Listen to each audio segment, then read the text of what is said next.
September jobs report continues America's economic winning streak under President Trump, evidenced by strong job creation, rising wages, rapid business growth, soaring consumer confidence, and increased manufacturing activity. To go into greater detail on why the American economy is booming, I'd like to welcome Kevin Hassett, Chairman of the Council of Economic Advisors, to the podium to take your questions on this topic. And as always, I'll be back up to answer questions on news of the day. And I apologize in advance for Kevin's really bad calculus jokes. And with that, Kevin.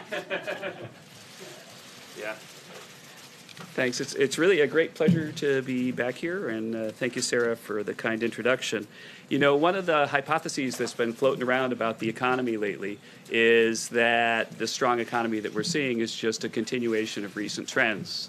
And, you know, since we're the nerds at the White House, we decided that this is a testable hypothesis. And so that what we can do is we can go out and we can estimate recent trends, that is, trends that ran in the economy up to the point of the last election, and then compare the latest data to the recent trends. In most cases, by the way, the estimates of the trends that we present to you here are very statistically significant, as are the deviations from the trend. And so I'm going to, as I always do, show you a few slides. Could I have the next slide, please? That's the first slide again. There we go. So the first slide that we're looking at is small business optimism. And this is basically, for parallel construction, you're going to see that each of the slides we go through is going to look a lot like this.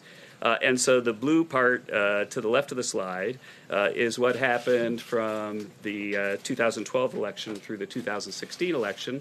And the dotted blue line is the trend that President Trump inherited from the previous president. And the red line is what actually happened with the data. And so I think that if you look at this chart, you can see that the first thing is small business optimism. The middle chart is the percent reporting now is a good time to expand. The last one is the percent expecting higher real sales in 6 months. I think if you look at any of those, you'd say, geez, that doesn't really look like the continuation of a recent trend. Could I have the next slide, please?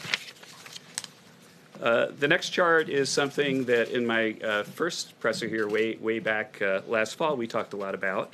It's business investment, which is more than $300 billion over the trend. Again, if you look at the blue line on the left, the first chart is non-residential fixed investment, and the dotted line is the trend and the growth rate of that President Trump inherited.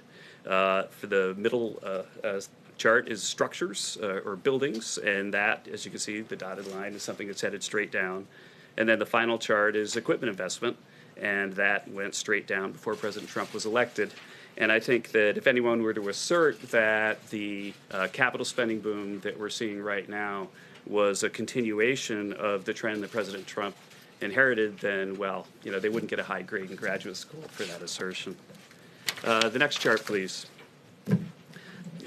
Durable goods orders, capital goods orders, it's a key part of the economy, and it's one of the factors that we look at most closely because it characterizes basically the good-paying jobs, the jobs that affect normal Americans, blue-collar Americans. And the first chart is core capital goods orders, and the second chart is core capital goods shipments. And if you look at it, the blue, again, shows a clear downward trajectory in billions of dollars, and then that trajectory reversed itself completely when President Trump was elected. If you were going to assert that the current good news is just the extension of a recent trend, then you'd just simply be factually incorrect. The next slide, please. Here we're looking at the ISM Purchasing Managers Index, which is a survey of people who are purchasing managers for manufacturing firms. And so they're the folks that, you know, as the title suggests, manage the purchases. And so it's a really great indicator of the economy because you could survey them and say, hey, have you been buying lots of stuff this month or have you not? And the index shows what their responses look like. And you can see that the trend on the Purchasing Managers Index was pretty much flat when President Trump took office. And the red line shows you what happened since. That there's a clear inflection right at the election and a clear break of the trend. Let's turn to the next one, please. Now, one of the things that I can remember at the American Enterprise Institute talking a lot about before I came in here was the fact that entrepreneurship in America was falling off. And one of the ways we can measure entrepreneurship is that if you start a new business, then you have to apply for an ID number, tax ID number for your business. And so in this chart, we've plotted the EIN applications for new businesses. And if you look at the blue line, they were heading up because we were in a recovery, but there's a clear upward trajectory way above the trend at the end. And Sarah, like John Roberts, is a calculus geek, and so she looked at that one and said, "Geez, that looks like a very strong second derivative to me." And then I said, "I didn't know you did calculus," and she said, "I like calculus better than talking to these guys." The next chart is prime-age workers re-entering the labor force. And again, if you look at the trend, one of the things people said when we put out our growth forecast that said that we'd have 3% growth was we said that President Trump's policies are going to bring factories back to the U.S., give you the capital spending boom that you saw in the previous chart, and that was going to bring people back into the labor force at precisely the right time. Once again, you can see that there's a clear break in the trend.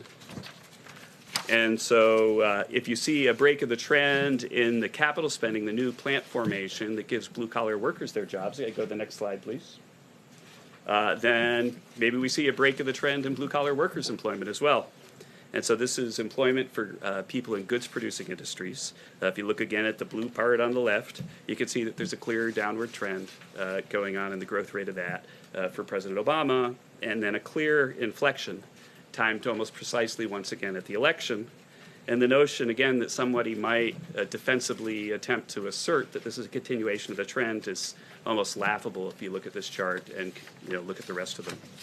Now, somebody might say, if you're showing a bunch of charts, well, geez, maybe it depends on when you estimate the trend. And I'm sure that if you went back and began your estimate of the trend at the Civil War and then thought about, well, what trend do we get then? Well, then maybe we're not, you'd get a different answer from what we see.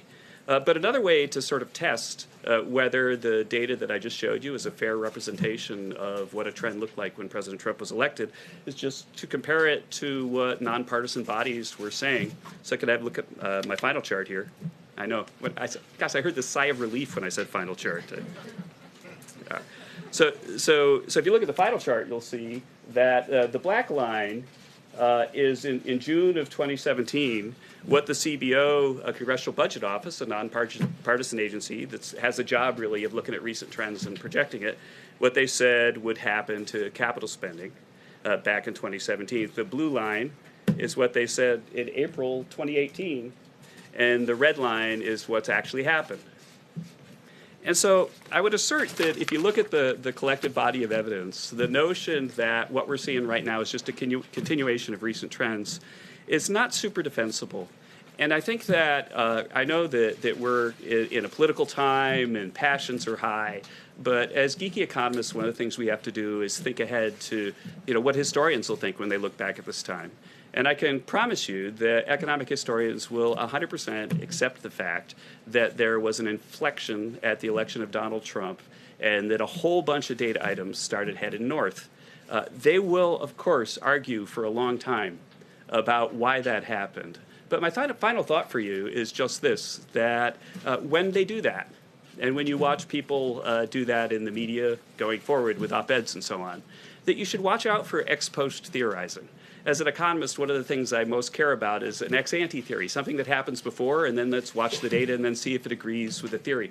That's how you test a theory. You might recall that I came back here last fall, and I told you that if we had the tax cuts that President Trump advised that he pursued, if we passed them, then there'd be a boom in capital spending this year. In fact, we provided estimates at the time last fall that said that capital spending this year would go up about 11% because of the tax cuts. So far in the first half of the year, capital spending is up 10%. And so you don't have to really reach far for a theory of what happened. President Trump deregulated the economy. We've talked about how that affects growth. The tax cuts have had exactly the predicted effect on the economy. That's brought businesses back to the U.S., factories back to the U.S., and created jobs for ordinary Americans. It's clear in the data that there's been a trend break, and with that, I look forward to taking a few questions before I hand it off to Sarah to talk about other things, and I'll let Mr. Roberts go first, and then I'll maybe try one for each row because I know I'm not allowed to go for the whole time. All right, Kevin, based on the information that you have given us, where did the revenue derive from all of these increasing trends meet the deficit line caused by the tax cuts? It's a great question. One of the things that we could talk about, in fact, Sarah, let's have a whole other briefing. Well, after we do the calculus briefing, let's do a briefing on the deficit. But one of the ways to think about it is that there's been a big change in tax law and a big change in spending policy. And in the tax law side, you could remember that the dynamic score for the corporate tax was that it would have a very, very low cost. And I think that the cost estimate, not dynamically scored, and Tyler will nod for me, was about $400 billion in the final bill over 10 years. And clearly the growth and the investment boom that was projected by CBO was a significant underestimate for what's happened already. And so I think that the notion that the corporate tax side has about paid for itself is clearly in the data. On the individual side, there was about $1 trillion cost. About $700 billion of that was a refundable child credit that got expanded at the last minute to get the votes they needed to pass it. Now, a refundable child credit is very sound policy for people who care about equality of opportunity or families with children. President Trump supported it wholeheartedly, but not at the size that it came out. And the child credit, though, is not something that you would expect would pay for itself. And so the tax cuts have increased the deficit a little bit, but not the tax cuts that the Democrats are attacking, but rather the tax cuts that the Democrats probably should have supported. I'll go to row 2 and right there. I'm sorry, I don't know your name. No, Stephen. Yeah. There's another chart that is not included in your packet, and that's the chart about the spike in the consumer price index. Mm-hmm. That's the cost of goods. That's inflation. Yeah, I know that. At a higher rate. For those who don't. Americans are paying more for their goods now than they did in recent years. Can you explain to what extent Americans should be concerned about the fact that the price of goods is increasing at a high rate? Right. Well, Americans should be concerned that prices are going up. And if you look at the consumer price index, then over the most recent year, then it's a little bit short of 3%. And I know that that's something that affects Americans, when they go to the grocery store or the gas station, and they should be concerned about that. But the best defense against increase in inflation is an increase in wages. And the CEA put out a report this week that documented that, correctly measured, real after-tax wages are growing about 1.4% this year. So that means that the wage growth that President Trump has helped create with his policies is overpowering the inflation numbers right now. I'll go to row 3 and then back. Thanks, Kevin. Yeah, What credit, if any, does former President Obama deserve for the current state of the economy? I think that attributing blame or credit to individuals requires that I identify policies and then talk about, well, what effect did this policy or that policy have? And I prefer to give blame or credit to policies than to individuals. I think that President Obama sometimes on the partisan trail gets criticized with numbers that are clearly incorrect because people blame him for the Great Recession, which was there when he started, and it's not fair.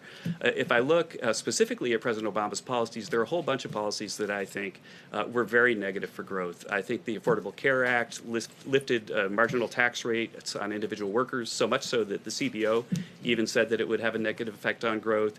He increased marginal tax rates on small businesses, and that's why small business creation wasn't so high. And so I could look at a lot of policies, and we could talk about them one by one and say, did they help or hurt growth? I think he also advocated policies that he said would help growth that clearly did not. And really, I kind of wonder about what was going on in the heads of the economists that told them they would, like cash for clunkers and so on, that really didn't have much effect at all. But to say he destroyed the economy or something like that, that's not what the CEA chair should be doing. And I'll go back another row.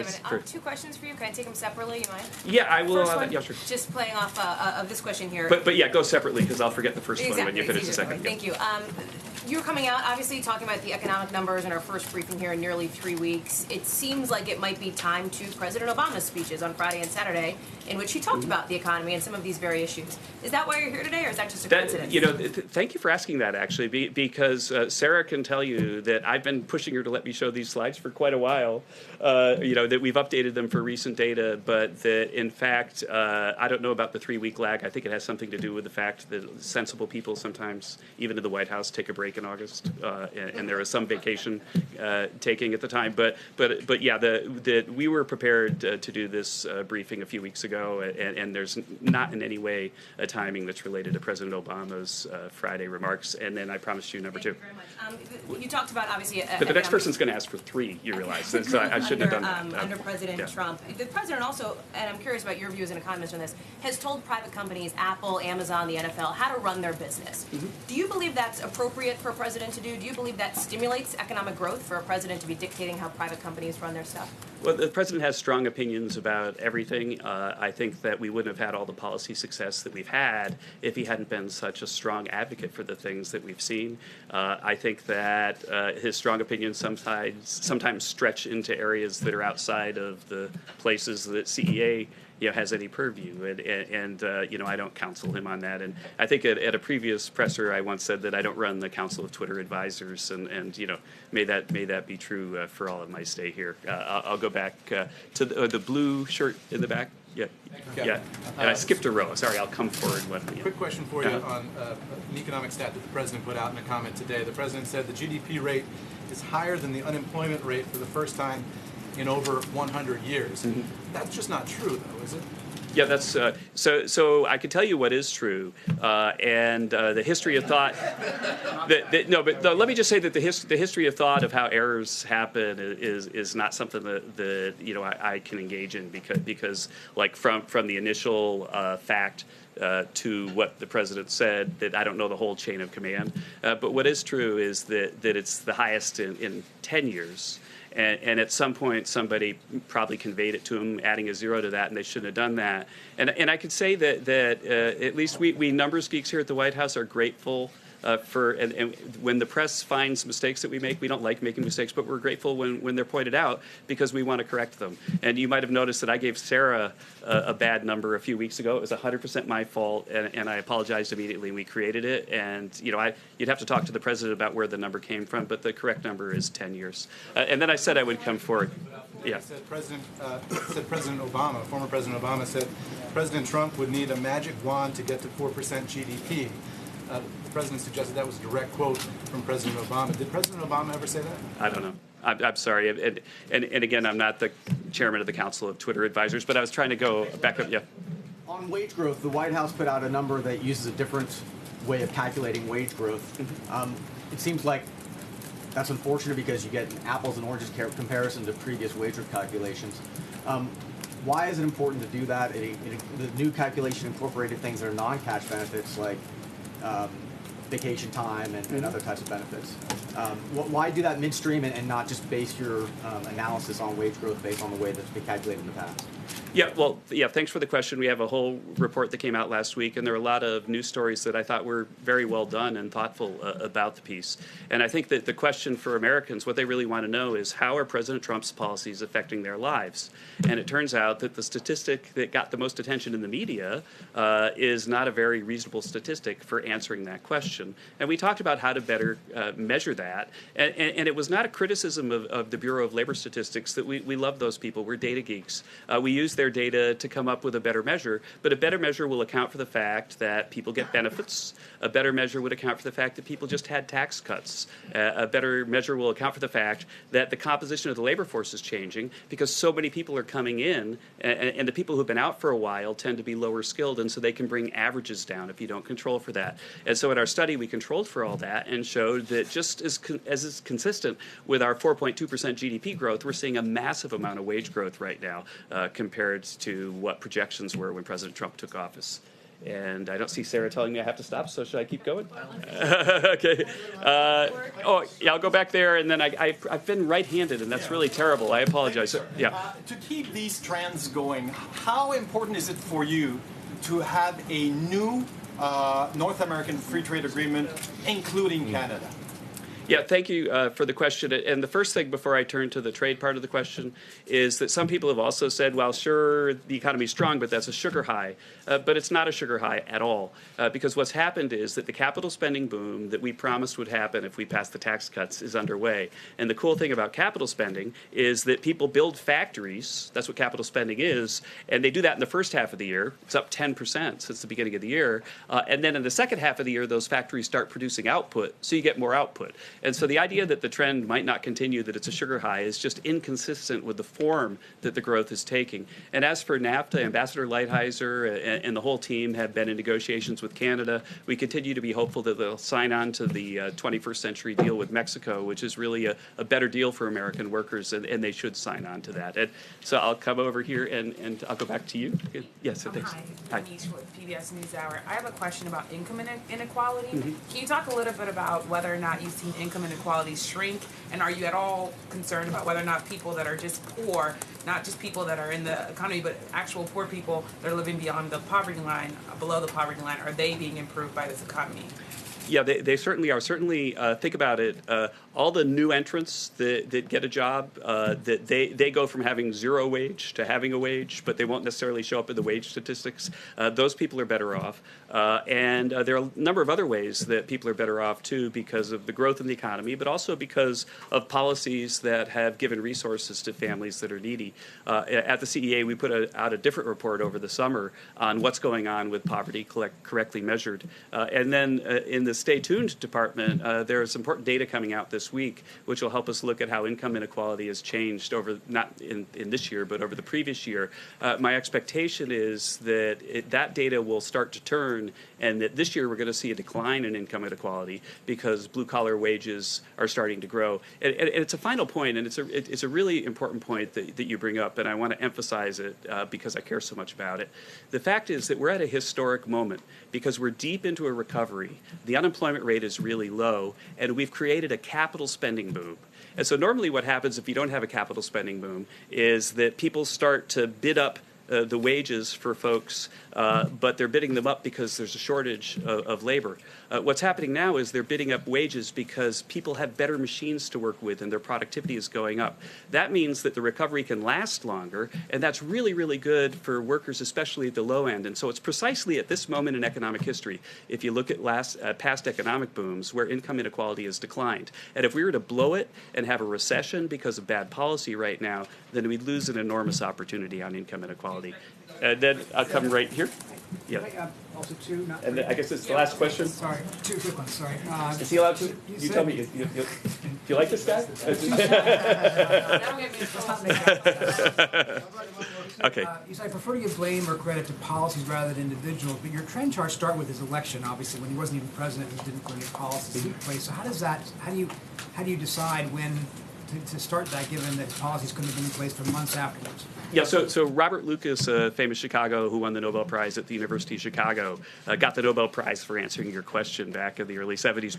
But the basic point is that America's businesses especially, that their activity is forward-looking. And so if you want to model their investment today, then you have to understand the fact that they're forming expectations not just about this month, but about the next 5, 6, 7, 8, 9, 10 years.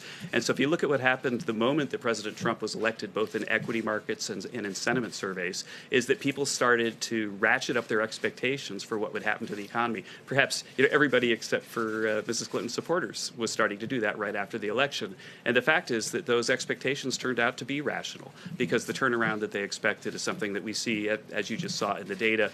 Let me hand it back to Sarah now, but close by saying that anyone who wants to follow up and talk about the data, you can tell I kind of like to do that. So feel free to reach out through the press office and connect with me over at the CEA.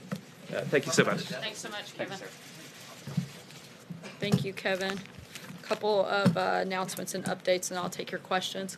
Last week, the Senate Judiciary Committee, under Chairman Grassley, conducted a thorough and transparent week of hearings, allowing each senator ample time to thoroughly review the nomination of Judge Brett Kavanaugh. Unfortunately, many committee Democrats and protesters attempted to turn the hearing into a circus. Nonetheless, Judge Kavanaugh demonstrated exactly why President Trump nominated him. He showed his respect for the Constitution, impeccable qualifications, and extraordinary temperament. Judge Kavanaugh reinforced the bedrock principles of judicial independence and the rule of law, and we look forward to the Judiciary Committee completing its review and advancing his nomination. On another matter, later today by phone and also tomorrow in person at the White House, President Trump is scheduled to receive a briefing from DHS Secretary Nielsen and FEMA Administrator Long. The latest briefing is part of the President's monitoring of multiple storms that are predicted to affect the U.S. in the coming days. The White House has been in contact with governors' offices and local authorities in Guam, the Northern Mariana Islands, Puerto Rico, U.S. Virgin Islands, Hawaii, Florida, Georgia, South Carolina, North Carolina, Virginia, West Virginia, Maryland, Delaware, Pennsylvania, New Jersey, and New York just since Saturday morning. Lines of communication remain open, and the federal government stands ready to assist. These tropical storms and hurricanes are very dangerous, and we encourage anyone in the path to heed the warnings of state and local officials who have the expertise and knowledge of their communities to provide the best on-ground information. Lastly, we extend our deepest condolences to the family of Secret Service Agent Colin Johnson. Agent Johnson has served his country honorably, first as a Marine and then in the Secret Service. Many of you know him. He was larger than life, literally, was a great friend, father, husband, and member of the United States Secret Service. The men and women in the Secret Service are among the most honorable and dedicated public servants you can find anywhere in the world, and Colin was among the very best of them. And although he was assigned to Chief of Staff John Kelly, he was always there to help anyone who needed it. Our hearts are broken, and Agent Johnson will be greatly missed. Our prayers are with his entire family. And with that, I'll take your questions, John. If I could start out sort of with the topic of the day, and that's the anonymous op-ed in the New York Times. The president said on Friday that he thought it would be a good idea for Jeff Sessions to look into this. Is there anything about what was published by the New York Times that would warrant an investigation by the Department of Justice? Certainly, if there's an individual, whether or not, since we don't know who they are, if that individual is in meetings where national security is being discussed or other important topics, and they are attempting to undermine the executive branch, that would certainly be problematic and something that the Department of Justice should look into. So would that be a suggestion of misuse of classified information? I mean, what realm would that fall in? Once again, it's something that the Department of Justice should simply look into, and that's for them to make that determination. Yeah, I just have one quick follow-up on that, if I could. Is the White House actively trying to find out who this person is, or do you not really care and you're moving on to other things? We're certainly focused on things that actually matter, and the staff here that is here to do their job and not undermine the great work that this president and this administration has done. And we're going to continue focusing on that. It's frankly, I think, sad and pathetic that a gutless, anonymous source could receive so much attention from the media. And I think that the American people would be much better served if we actually spent some time talking about some of the really important things that are facing our country and the things that this administration is doing to help fix them. Justin? Has the president received the Kim Jong Un letter from the State Department? If so, can you share any details about the content or tone, or if there were any commitments or requests from the North Korean leader? Yeah, the president has received the letter from Kim Jong Un. It was a very warm, very positive letter. We won't release the full letter unless the North Korean leader agrees that we should.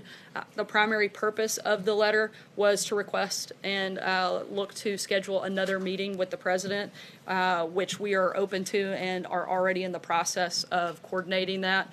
The recent parade in North Korea, for once, was not about their nuclear arsenal. The president has achieved tremendous success with his policies so far, and this letter was further evidence of progress in that relationship. A number of things that have taken place. The remains have come back. The hostages have returned. There's been no testing of missiles or nuclear material, and of course the historic summit between the two leaders. And this letter is just further indication of the progress that we hope to continue to make. The expectation that second meeting would be here in Washington. I know that's something that the president. We'll let you know when we have further details, but certainly something that we want to take place, and we'll already continue to work on making that happen. To follow up on that, you mentioned the remains being returned, the hostages, the lack of testing, which were all happening when the president cited a lack of progress and canceled Secretary Pompeo's trip. So other than these really nice words from Kim and a parade, What signs of progress warrant this new optimism from President Trump? Again, certainly the most recent parade this weekend, one of the first times I believe that they have had parades similar where they weren't highlighting their nuclear arsenal. We consider that a sign of good faith. And again, the letter from Kim Jong Un to the president certainly showed a commitment to continuing conversations, continuing to work on the progress that they have had since their meeting just a few months ago, and also a continued commitment to focus on denuclearization of the peninsula. I have a separate question on Bob Woodward because President Trump continues to call him a liar and says his book is completely a work of fiction. He's also mentioned libel laws quite a bit. Is President Trump considering filing a lawsuit against Woodward? Certainly keep you posted on that, but I think we've been extremely clear from the beginning. Many of the book's sources have already spoken out to refute. A couple of them, Chief of Staff John Kelly, aggressively pushed back in this. General Mattis aggressively pushing back in the claims. John Dowd also pushing back against the things that are attributed to him. And a number of people have come out and said that Woodward never even reached out to corroborate statements that were attributed to them, which seems incredibly reckless for a book to make such outrageous claims, to not even take the time to get a $10 fact checker to call around and verify that some of these quotes were happened. When no effort was made, it seems like a very careless and reckless way to write a book. John? Sarah, the president said that he was looking into whether or not to take action against the New York Times for publishing the anonymous op-ed.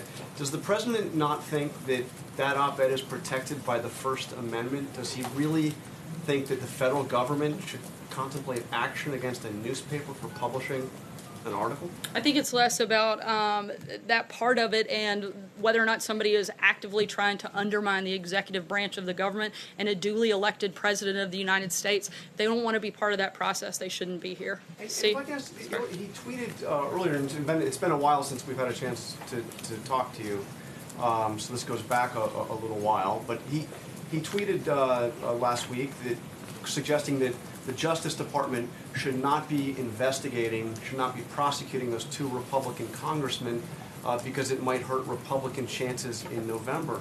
Is the president really trying to suggest or outright saying that the Justice Department shouldn't be investigating or prosecuting allies of the president if it might hurt his party's political chances? Certainly the president thinks that no one is above the law. What he would like to see is a fair playing field, that there also be, there have been a number of concerns raised about individuals both in the FBI and the Department of Justice that have been ignored, and we'd like to see those looked at as well. Steve? But those two prosecutions, he doesn't want to go forward because they're his allies? I can't weigh in right now on an active investigation, but I can tell you that the president doesn't think anyone is above the law, and we're simply stating that there should be cause for concern of a number of things that have happened both in the Department of Justice and the FBI that we'd like to see those looked at as well.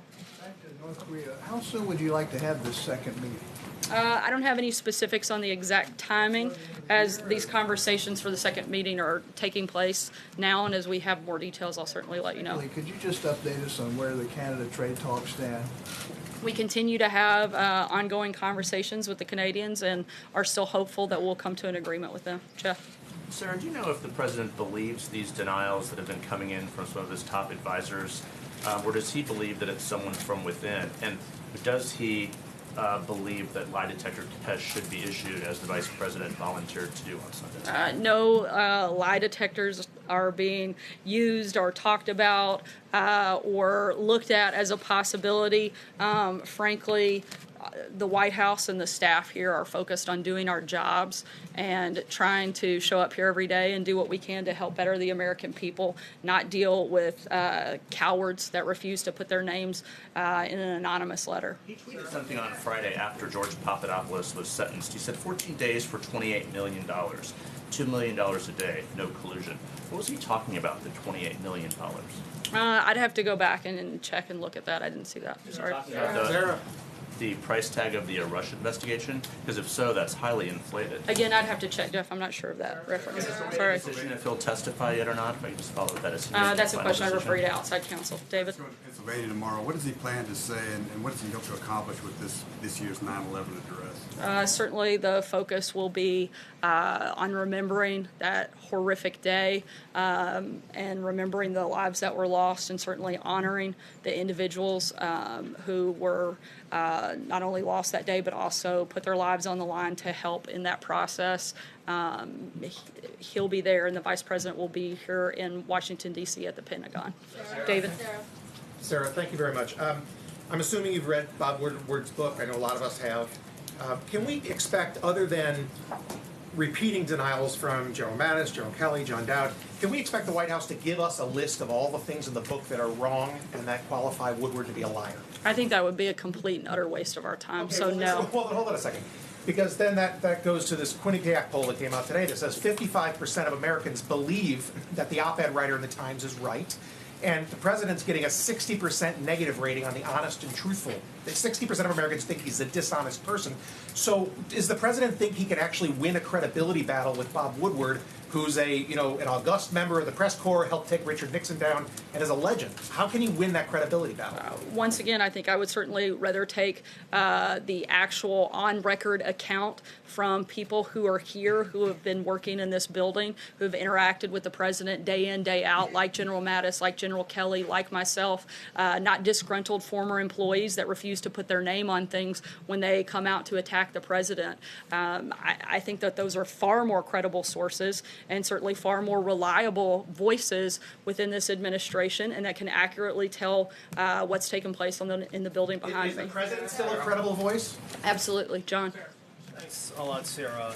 You've said a lot, the president has said a lot about the publication of this op-ed. You've called it, the president has called it a betrayal. You've called it an act of disloyalty. But the president, as has been mentioned quite a few times, even here in this briefing, has called on the Department of Justice to investigate the publication of this op-ed. There is no violation of the criminal code that goes along with the publication of this op-ed, so I'm a little curious as to what it is that the president believes may have been violated in the law as it relates to the publication of this op-ed piece. Once again, we would consider someone who is actively trying to undermine the executive branch of our government inappropriate and something certainly to cause concern, and they should take a look at it. Violation. Well, once again, we're just saying that this gives a great level of concern, and they should look into it. It's not a violation of the law.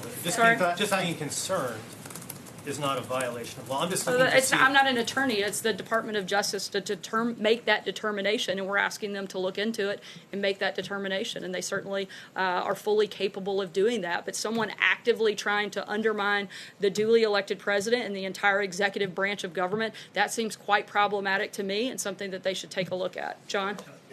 Thank you, Sarah.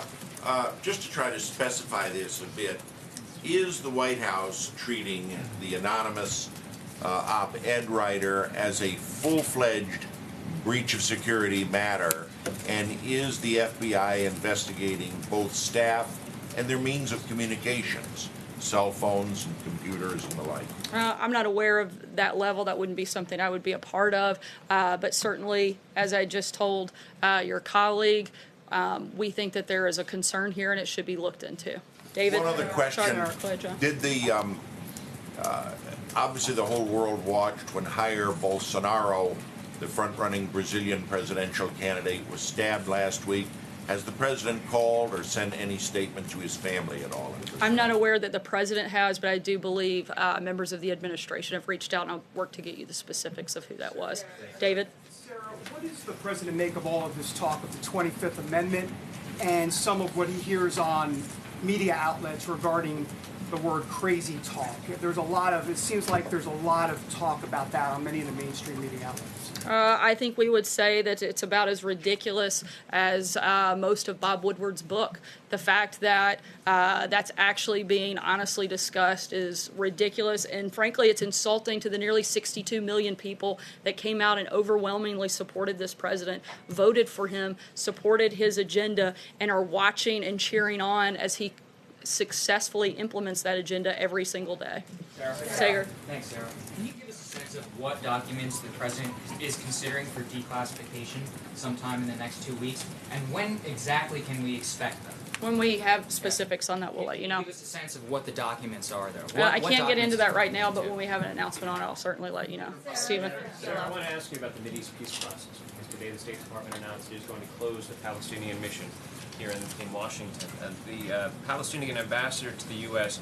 accuses this country of murdering the peace process and undermining its role in the peace process. The State Department says that it's not retreating from our efforts to achieve a lasting and comprehensive peace. Which is it, and how is the United States still an honest broker in this process? Certainly, we've been very upfront throughout the process in the fact that we want to see peace. We want to have those conversations. We want to help broker that deal. And we're going to continue pushing forward. Beyond that, I don't have anything specific on it today. Close the office. The Palestinians are saying that the U.S. can no longer be an honest broker. This is another example, they say, of the fact that the U.S. is too aligned with Israel. Is that not the case? Certainly, we have a great deal of support with our friend and ally in Israel. But again, we are as committed today as we've ever been to the peace process. Thank you. On Friday, President talked about a new deal trade deal with India. What kind of trade agreement he is talking about? What kind of agreement he wants with India? I know that a number of administration officials just recently came back from India. They expressed their willingness to negotiate new and better trade deals, and those conversations are at the beginning stages, and we'll certainly keep you posted as we get further in the process. Hallie? Thank you, Sarah. I one on the ICC, but I want to follow up on Stephen's question on the peace process here. And just, you say the door continues to be open and that you're still working on it, but is it realistic for the president to believe he can actually achieve peace in the Middle East in his first term in office, as he's promised to do, something that his son-in-law is working on as well, when the administration has taken steps that Palestinians themselves have said do not help? Again, certainly we are very much committed to the process, and we're still hopeful we can get there. The ICC, John Bolton today said that the administration would sanction the International Criminal Court, which is a move that seems to be a reversion to sort of Bush-era policies. Is it fair to say that this administration is now shifting toward a more hardline stance toward the ICC? And if, in fact, it is so feckless, then why is the U.S. so concerned? Certainly, the president is committed to defending our national sovereignty and all of our security interests, which would include using any means necessary to protect our citizens, those of our allies, from unjust prosecution by the ICC.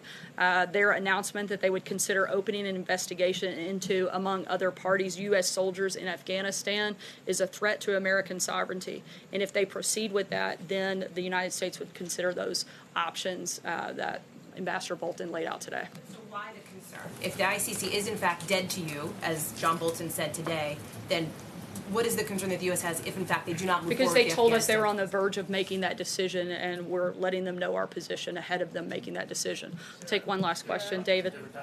Sarah, the editor of the Global Times, which is Beijing's premier foreign policy outlet, wrote on Twitter today that the president blames China on North Korea quite a bit, but now that there seems to be some improvement in North Korea's stance, does China deserve some credit? He suggested that they do. What do you think about that? Does China now deserve credit? Does the president believe China's acting better? I think that the president deserves the credit in this process. He's been the lead voice and the one that put the initial pressure on North Korea. Certainly, the president has very publicly expressed his gratitude towards President Xi for the role that they played. He would have liked to have seen them continue to step up and do more. Frankly, we'd still like to see them step up and do more. But the credit in this process at this point and where we are, I would say, belongs to President Trump. And we're going to continue to hopefully work with President Xi and his team and his administration to continue making progress. Given that you're scheduling a second meeting, it sounded like with Kim Jong Un, does the president believe that it's really he has to negotiate this out almost personally with Kim, given that once the two leaders have left, things seem to go poorly, and then they have to reschedule another meeting? Is it? I don't know that it's gone poorly, considering steps have been taken by the North Koreans to show signs of good faith. Progress. Right. but other steps have been taken, so I wouldn't say that it's gone poorly. But at the end of the day, ultimately, it's always going to be best when you can have the two leaders sit down, particularly from the North Korean side. As we know, most of the decisions are going to have to be run through Kim Jong Un. Certainly, he's going to want to talk to his counterpart in President Trump. We think it's important, and we're glad that we're making progress. Thanks so much, guys. Have a great day.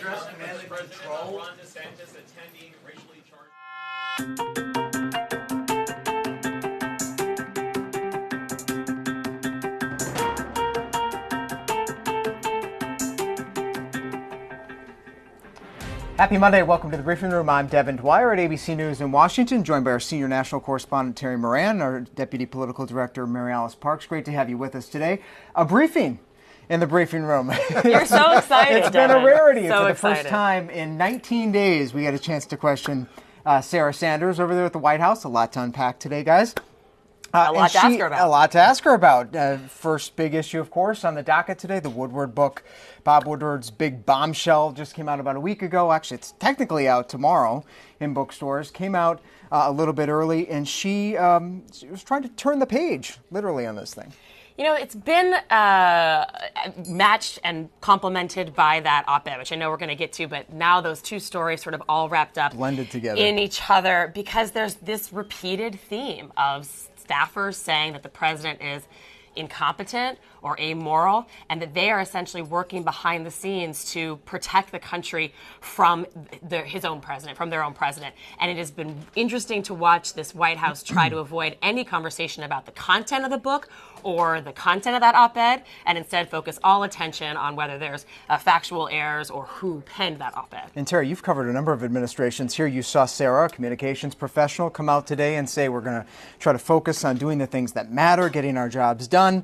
But then you have the president tweeting up a storm about the book all weekend. I actually read his most recent tweet, Devin, where he said, I'm going to write my own book, as him trying to turn the page, because I think they all feel the damage done. That this whole atmosphere of turmoil and chaos and crisis and disloyalty is dragging him down politically. He can't resist having the last word. But when I saw that tweet this morning where he said, I'm going to write my own book, I thought, okay, he doesn't want to talk about Woodward anymore. Exactly. And Bob Woodward making the media rounds. In fact, here on ABC News, we will have a little bit more on Nightline with Bob Woodward coming up tomorrow. President Sarah Sanders, they're dodging the question of a lawsuit for Bob Woodward, but sort of hinting at potentially some action, Terry, against the New York Times for that anonymous op-ed. They see that very much as a national security issue. Well, this is a contortion of any kind of criminal responsibility around someone who has national security clearance or whatever. They're going to try and turn what was a political op-ed. Somebody said, I work in this administration, I don't like this president, and I'm trying to do things underneath the president that he wouldn't like, into an espionage case or a national security case. That is a contortion of the criminal law around. She couldn't name a law. I mean, they've asked there is repeatedly no law. what was violated here. The only law at stake here is the First Amendment. This person spoke his or her opinions, revealed certain things that may or may not be true in the free press, and there's it's no also criminal just a contortion of the story. Again, like I was saying, they're trying to make a villain. They're trying to make this whodunit murder mystery, find a culprit, find the author of this op-ed, instead of addressing any of the accusations in the op-ed. I'm sort of surprised we don't even have any more clarity on who the author is. Let's go to the White House now and bring in Catherine Falder. She's been tracking the hunt for the anonymous author in the New York Times. Catherine, Sarah Sanders, they're sort of trying to downplay the search for this person. But we know the president is very eager to identify this person. He said over the weekend 4 or 5 people he has in mind it could be. Mike Pence offering to take a lie detector test. What's the latest on their hunt to out this person? Yeah, and you see the list of denials from the administration growing, whether it's Mike Pence, whether it's all of the cabinet secretaries and staffers. Sarah Sanders said that the lie detector tests weren't under consideration. She said the media should actually be spending time not on this. But the reality is, Devin, the president is still very focused on finding this author. He's tweeting about it. He says it's down to 4 or 5 people. And as we reported and as we know from our sources, there was a list internally inside the White House with a list of nearly a dozen people who they think it could be. But bottom line, we didn't glean any more clarity as to who this could be, and it seems like the search is still on.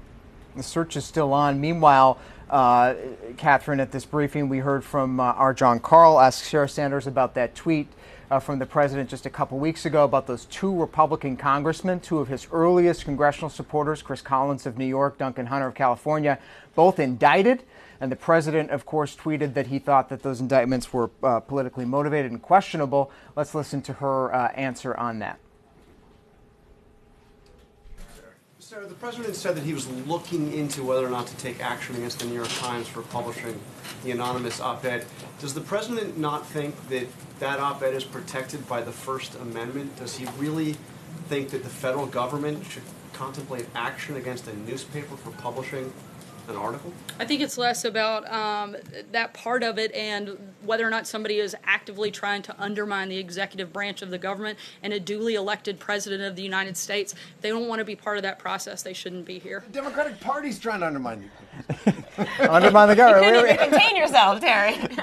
Well, undermining the executive branch of the United States is not a crime. I mean, there's people out in the streets, somebody protesting John Bolton's speech across the street. People try to undermine the executive branch if it's in Democrats' hands than Republicans. Mitch McConnell said, my job is to make sure he doesn't get a second term when Barack Obama was elected. That's undermining the executive branch. Is not a crime. It's called politics. And yet Jeff Sessions is in this awkward position of needing to do something to showcase, although he seems now that how about he's standing up and defending the law. Yeah, and it seems like he's at the point, writing is on the wall. He's probably going to be gone by the end of the year. We'll see how he takes it and what he says when he leaves. But I don't think we should brush by that other tweet that you talked about, which is still getting a lot of buzz around Washington because it raised... She didn't have a very good answer She to didn't that. have a good answer for that because I'm not sure there is a good answer. The president tweeted last week that he thought 2 of his political allies shouldn't face corruption charges because they're his friends. And that's something that has a lot of Republicans worried, anyone with a law degree worried, and frankly a lot of voters worried because it's not normal for the president to say that he should use the Justice Department to keep some political allies safe. It's wrong. It would be an impeachable offense. No one is above the law. She says the president believes that says he is indicating otherwise in his actions. Let's go back to the White House real quick. One other headline out of the briefing with Catherine Faulders with respect to North Korea. Those talks have been on the rocks, although we didn't see any ICBMs on parade over the weekend in North Korea for the big festivities there. But Catherine, the president has received another letter from Kim Jong Un. Yeah, she said that the president has received the letter. The State Department has that letter from Kim Jong Un. She described this letter as warm and positive, but she said that they aren't going to release this letter unless Kim Jong Un allows them to do that. And she said she sees signs of progress. She says there's a new optimism in a way, and referred to that parade where she says North Korea wasn't highlighting their nuclear arsenal. All right, and she also said there, guys, that the White House is working on scheduling a second meeting between Trump and Kim. So stay tuned for that. Unclear whether that will be in Washington or North Korea, but the scheduling on that is to come. That'd be something. Or elsewhere. Or in Singapore.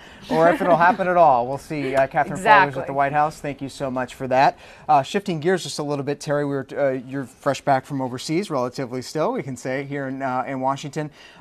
Big development when it comes to Middle East peace process today, with the White House announcing Ambassador John Bolton across the street here saying that the U.S., the Trump administration, is going to close down the Palestinian offices here in the United States. This is on the heels, of course, of the embassy moving, cutting back financial aid. What's going on here? Why should we care about this? Well, we should care about it because the Palestinian-Israeli conflict has been going on forever, is a continuing source of instability, and more than anything, a kind of test of American leadership, always has been. At least that's why American presidents have taken it. And President Trump has taken it as a test. And his approach is to muscle the Palestinians. You must come to the table on our terms and on our allies Israel's terms, or else. And this is an or else. And let's take a listen to that message right now from John Bolton. The Trump administration will not keep the office open when the Palestinians refuse to take steps to start direct and meaningful negotiations with Israel. The United States supports a direct and robust peace process. And as we were talking about earlier, this comes on the heels of the Trump administration making big moves to cut any aid packages to Palestine, money for refugees, and most recently, about $20 million for hospital funding used by Palestinians. So one of a long list of muscling. And it was sort of a two-part announcement, obviously shutting down that office, but then he took aim at the ICC, the International Criminal Court. Republican administrations have often sort of shunned this organization, but Bolton today said the U.S. would sanction that organization if they went after Americans or Israelis. Right, and he was trying to up the ante. Now, Democratic presidents have not been friends of the International Criminal Court. Nobody voted for it. No voters voted for it. His country signed on to it. Yeah, and his point was, as conservatives have made this point, and Democratic presidents have not embraced it, who really does it represent? All the peoples of the world? Well, that's a amorphous thing. And he said, because there's a risk that it could be politicized and they could indict Americans for essentially political reasons, a president whose policies they don't like, say, Trump's, that the United States not only won't cooperate, but will actually sanction the organization. So it fits with this Trump administration doctrine of shunning America first and shunning these multilateral, the UN, NATO, the whole like. All right, shifting gears to close out this Monday, we talk about politics. It's a big midterm week. We're closing out primary season, 57 days to the midterms. Mary Alice Parks has the preview for us. We've got 3 states this week, right? Right, New Hampshire, Rhode Island, and in New York, a big competitive gubernatorial primary. New Hampshire is really interesting. Obviously, it plays an outsized role in all presidential years. And this year, there's some jam-packed primaries. There's 11 Democrats that are competing for the chance to be on the ballot for 1 congressional seat there in part of New Hampshire. So we'll be watching that tomorrow. Everyone wants a piece of the action. And I'm fascinated by the Democratic gubernatorial primary in New York. Cynthia Nixon. A lot of buzz. Running up against Andrew Cuomo. What are you thinking? Right. So it's a big blue state with 2 big blue players. Cynthia Nixon's created a lot of buzz internationally, almost definitely nationally, because she's a superstar. She was a Hollywood superstar. She's well known, and she's taking on a pretty unpopular gubernatorial governor there in New York.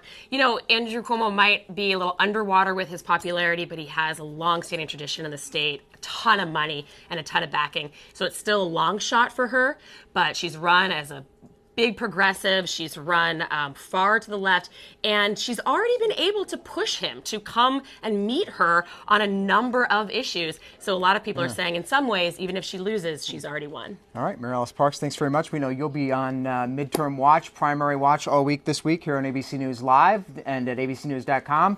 Be sure to download the ABC News app to follow all of our coverage this week. And, of course, you can find us right back here in the briefing room tomorrow afternoon as well. For Terry Moran, Mary Alice Parks, I'm Devin Dwyer. Thanks for watching.